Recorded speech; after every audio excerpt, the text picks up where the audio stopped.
Granny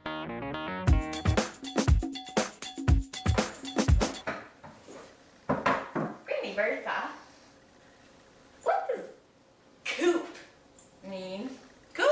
No, it's co-op. That means the co-op, the co-operators, cooperation. Let's have some lunch and I'll tell you all about it. Are you ready to tell me about the co-op now? Well, it started a long time ago before I was born, even before my grandfather. Yes, I believe it was in 1844. It all began in the little town of Rochdale, England. It was my great-grandfather who participated in the Rochdale Pioneers. That's your great-great-great-grandfather. The world wasn't as good as you and I know it today. Well, in Rochdale in the 1800s, the workers were working for long hours and in terrible conditions without any pay.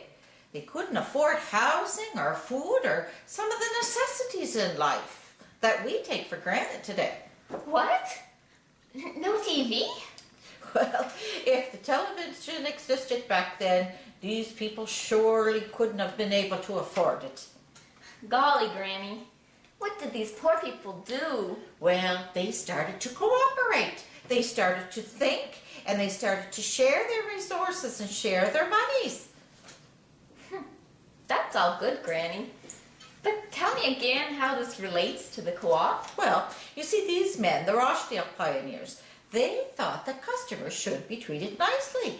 And they thought that the customer should have the right to share in the profits of the business. So what they had to do was they formed a cooperative so that everyone would have a say in what happens in the business. So this was the first co-op. Now you're right on the nose there, Sally.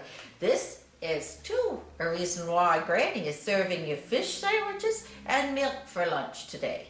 Do you know why? Because they're healthy? Well, yes, that's true. But I wanted to teach you that the co-op has had a huge impact on your world today here in Nova Scotia.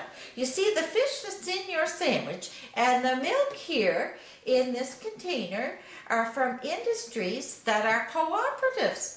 And many years ago, Reverend Moses Cody helped our local fishermen and our local dairymen to form cooperatives and get fair prices for their products. And his name lives on at Antigonish, down the road at St. FX University. There's the Cody International Institute.